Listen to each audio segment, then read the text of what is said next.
నాకు ఈ కర్తవ్యాన్ని అప్పజెప్పినప్పుడు గౌరవ ముఖ్యమంత్రి గారు నాతో మాట్లాడుతూ ఒక మాట అన్నారు. నైతికత అన్నది ప్రారంభం కుటుంబంలో ప్రారంభం కావాలి. తల్లి మాట వినడం, తండ్రి మాట వినడం, అన్నదమ్ముల్ని ప్రేమించడం ప్రారంభమైతే సమాజాన్నంతటినీ ప్రేమించడం తనంత తానుగా అలవాటవుతుంది. ఇవాళ కుటుంబాలలో విలువలు తగ్గిపోతున్నాయి. కుటుంబ సభ్యుల మధ్య ప్రేమ, అవగాహన తగ్గిపోతున్నాయి. కాబట్టి మీరు విద్యార్థులను ఉద్దేశించి ప్రసంగాలు చేసిన, ఆధ్యాత్మిక ప్రవచనాలు చేసిన ఈ విషయాన్ని దృష్టిలో పెట్టుకుని కుటుంబ విలువలు పెరగడానికి దోహదపడేటట్టుగా మీ ప్రసంగాలు చేయవలసింది అని కోరారు. ఇది మొట్టమొదటిసారి ప్రభుత్వ పక్షాన జరుగుతున్నటువంటి విద్యార్థుల సమ్మేళనం కాబట్టి నాకు ఎవరు ఈ కర్తవ్యాన్ని అప్పచెప్పారో వారు నాకు చేసిన సూచనని నేను ఔదల దాల్చవలసి ఉంటుంది. కాబట్టి వారు చేసిన సూచనతోటే నా ప్రసంగాన్ని ప్రారంభం చెయ్యాలి అని నేను అనుకున్నాను. మీరు మహాత్ములైన వారి ఎవరి జీవిత చరిత్ర పరిశీలించండి. అమ్మకి నమస్కారం చెయ్యకుండా, అమ్మ గొప్పతనం చెప్పకుండా లేరు. ఈ రాష్ట్రానికి ముఖ్యమంత్రి చేసినటువంటి ప్రాతస్మరణీయులు టంగుటూరి ప్రకాశం పంతులు గారు తన జీవిత చరిత్రలో వ్రాసుకున్నారు. తాను మిడిల్ స్కూల్లో ప్రవేశించినప్పుడు 3 రూపాయలు జీతం కట్టలేకపోతే 25 మైళ్ళ దూరం నడిచి వెళ్ళి వాళ్ళ బావగారిని అప్పడిగితే ఆయన దగ్గర కూడా డబ్బు లేకపోతే మళ్ళీ 25 మైళ్ళు వెనక్కి తిరిగి వచ్చి, అమ్మ అప్పు దొరకలేదు, బావగారికి దగ్గర కూడా లేవుట, నేను చదువు మానేస్తానంటే అప్పటికి ఆ తల్లికి ఉన్నది ఒకే ఒక్క పట్టు చీర. ఆ పట్టు చీర పట్టుకెళ్ళి ఆ రాత్రికి రాత్రి తాకట్టు పెట్టి ఆవిడ ఆ డబ్బు పట్టుకొచ్చి చదివిస్తే ప్రకాశం పంతులు గారు బ్యారిస్టర్ అయ్యి రాష్ట్రానికి ముఖ్యమంత్రి అయ్యారు. ఆయన తన జీవిత చరిత్రలో అమ్మ గురించి అంత గొప్పగా వ్రాసుకున్నారు. ఏపీజే అబ్దుల్ కలాం గారు, ఆయన పేరు చెప్తే పిల్లలు పరవశించిపోతారు. కాకినాడలో ఒకసారి నేను గోశాలకు వెడుతుంటే సాయంకాలం వేళ పిల్లలు స్వచ్ఛందంగా, అదేం ఎవ్వరూ నిర్వహించింది కాదు, వాళ్ళంతట వాళ్ళుగా బయటికి వచ్చి కొవ్వొత్తులు పట్టుకుని ఎడుతున్నారు కొంతమంది. నాకు ఏమిటి ఇక్కడ ఏమీ కనపట్టలేదు, ఇక్కడ ఏమీ నినాదాలు లేవు, నడిపిస్తున్న వాళ్ళు లేరు, పిల్లలు ఎందుకు కొవ్వొత్తులు పట్టుకుని వెళ్తున్నారని నేను వాళ్ళని అడిగాను, ఏమ్మా ఎందుకు ఎడుతున్నారని. మహానుభావుడు అబ్దుల్ కలాం గారు శరీరం విడిచిపెట్టేశారండి, అందుకని కొవ్వొత్తులు పట్టుకుని ఎడుతున్నా ఉన్నారు.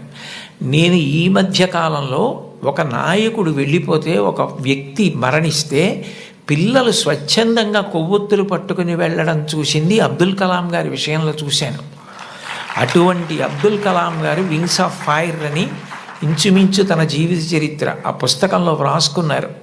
2వ ప్రపంచ యుద్ధ సమయంలో గోధుమలు రేషన్లో దొరుకుతున్నటువంటి రోజుల్లో అమ్మగారు రొట్టెలు ఒత్తి పిల్లలందరికీ పెడుతుంటే అందరి తలో 4 రొట్టెలు తినాలి. ఆ రోజు రొట్టె కూర బాగుందని కలాం గారు ఇంకో రొట్టె వేయి, ఇంకో రొట్టె వేయి అని తిన్నారు. అప్పటికి చిన్నవారు, చదువుకుంటున్నారు. ఇంకో రొట్టె వెయ్యని తినేస్తే అన్నగారు వచ్చి, నువ్వు రొట్టెలు ఎక్కువ తినేశావు, 2వ ప్రపంచ యుద్ధం జరుగుతోంది, రేషను గోధుమలు దొరకట్లేదు, అమ్మకి రొట్టెలు లేవు, నీకు పెట్టేసింది, అలా తినచ్చా అన్నారు. అమ్మకి తినవలసిన రొట్లు తాను తినేశానన్న న్యూనతాభావంతో కలాం గారు వలవలా ఏడుస్తుంటే తల్లిగారు వచ్చి గట్టిగా కౌగిలించుకొని, నాన్న నువ్వు తింటే నేను తిన్నట్టేరా, నాకు చాలా సంతోషంగా ఉంది అంది మా అమ్మ. అమ్మ ఒకరోజు వస్తుంది, ఆ రోజు ఈ కలాం ఈ శరీరాన్ని విడిచిపెట్టి నీకు నమస్కారం చేయడానికి వస్తాడు. On the day of the final judgement అని రాసుకున్నారు ఆయన.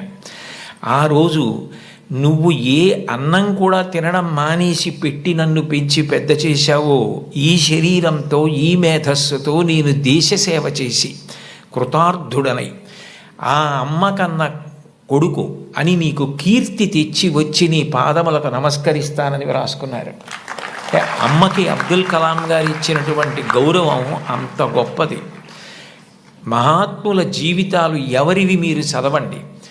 అంతవరకు ఎందుకు, మీ అందరికీ తెలిసిన్నటువంటి వ్యక్తి నోరి దత్తాత్రేయుడు గారని, ఇవాళ ప్రపంచ ప్రఖ్యాత క్యాన్సర్ స్పెషలిస్ట్, ఒకప్పుడు భారతదేశానికి రాష్ట్రపతి పదవి నిర్వహించినటువంటి వ్యక్తి, మాన్యులు శ్రీ నీలం సంజీవరెడ్డి గారికి క్యాన్సర్ వస్తే వారే ఆ వైద్యం చేసి ఆ వ్యాధి పోయేటట్టు చేశారు. ఆయన చిన్నతనంలో పడిన కష్టాల గురించి ఆయన వ్రాసిన పుస్తకం చదివితే ఆశ్చర్యం వేస్తుంది. వాళ్ళ అమ్మగారు పడ్డ కష్టం, ఎంత కష్టపడి ఆయన్ని పెంచి పెద్ద చేశారో. ఆయన విదేశాలు వెళ్ళి అంత పెద్ద క్యాన్సర్ స్పెషలిస్ట్ అయిన తర్వాత ఆయన చేసిన మొదటి పని ఏమిటంటే, మా అమ్మ ఒంటి మీద బంగారపు నలుసు లేకుండా అమ్మి మమ్మల్ని పెంచి పెద్ద చేసింది. ఆ అమ్మకి 2 బంగారు గాజులు కొంటే నా జీవితం ధన్యమని గాజులు కొనుక్కుని విదేశాల నుంచి వచ్చి అమ్మ చేతులకి తొడిగి ఆనంద బాష్పాలు కార్చారు. ఈ జాతి మొదటి లక్షణం అమ్మని గౌరవించడం. మాతృదేవో భవ. మీరందరూ పిల్లలు, మీరు నేర్చుకోవలసిన మొట్టమొదటి నియమం ఏది అంటే అమ్మని గౌరవించడం నేర్చుకోండి. అమ్మకి నమస్కారం చెయ్యండి. మీరు పాఠశాలకి వచ్చేటప్పుడు అమ్మకి నమస్కారం చేసి రావడం మీకు అలవాటైతే, మీ అమ్మగారి కన్నా మీకు అత్యంత ప్రేమతో ఆశీర్వచనం చెయ్యగలిగిన వ్యక్తి ఈ సృష్టిలో వేరొకరుండరు. ప్రాణం పోయేటప్పుడు కూడా మీరు వృద్ధిలోకి రావాలని కోరుకునే ఏకైక వ్యక్తి ఎవరైనా ఉంటే తల్లి ఒక్కతే. అంత గొప్పది అమ్మ. బాలమురళీకృష్ణ గారి తల్లి ఆయన పుట్టిన 10 రోజుల్లో మరణించారు.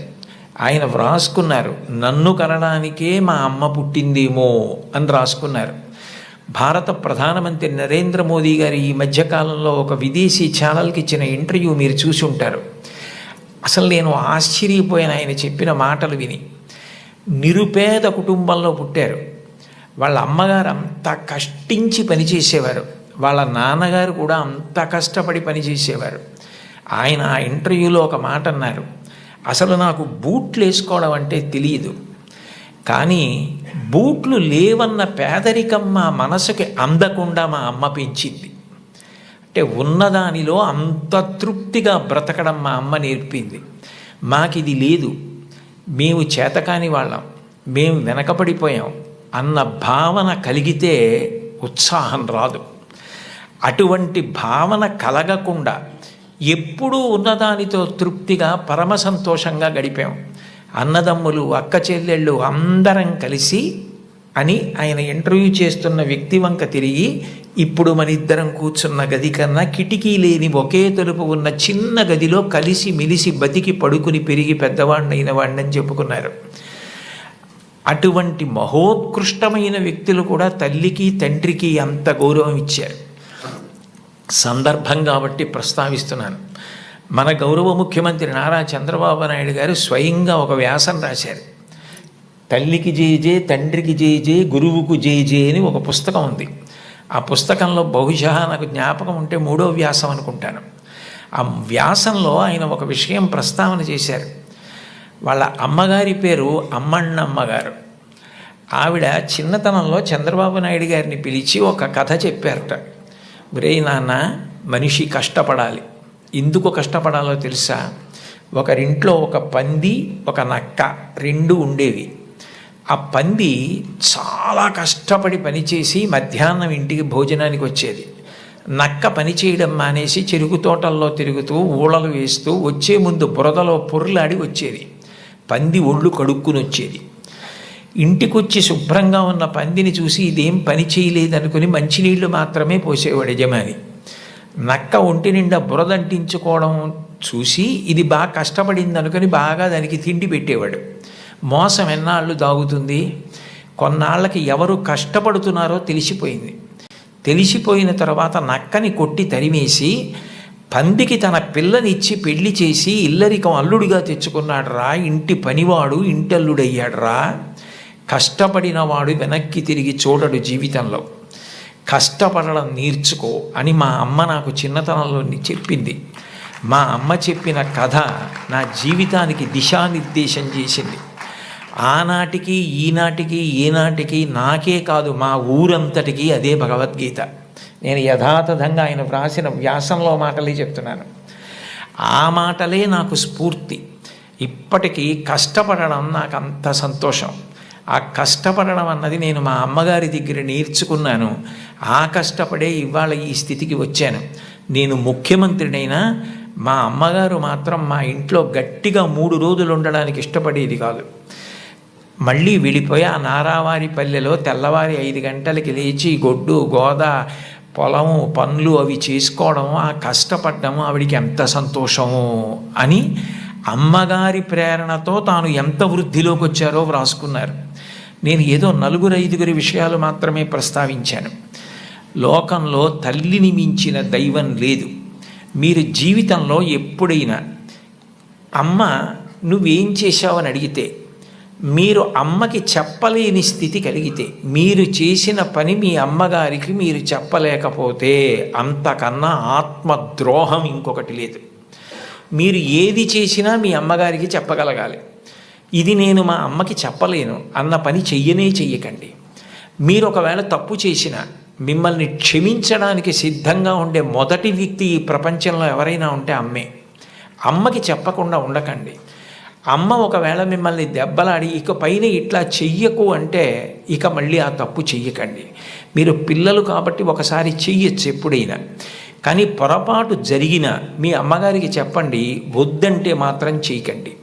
బహుశः కుటుంబం దగ్గరే నైతిక విలువలు మొదలవుతాయి. కుటుంబ విలువల గురించి ప్రస్తావన చెయ్యండి అని చెప్పి తన అనుభవంతో ఆయన నాకు సూచన చేయడానికి కారణం అదే అయి ఉంటుంది. తల్లి ఎంత గొప్పదో తండ్రి అంత గొప్పవాడు. తండ్రిని జీవితాంతం దైవంతో సమానంగా చూడాలి. పితృదేవోభవ, భగవంతుడే తండ్రి రూపంలో ఉన్నాడు. వేదంలో యజుర్వేదంలో అష్టమానువాకంలో రుద్రాధ్యాయంలో అంటారు, నమ శంకరాయచ మయస్కరాయచ నమ శివాయచ శివతరాయచ అని. మన కంటికి కనపడని భగవంతుడు తండ్రి రూపంలో ఇంట్లో తిరుగుతున్నాడు.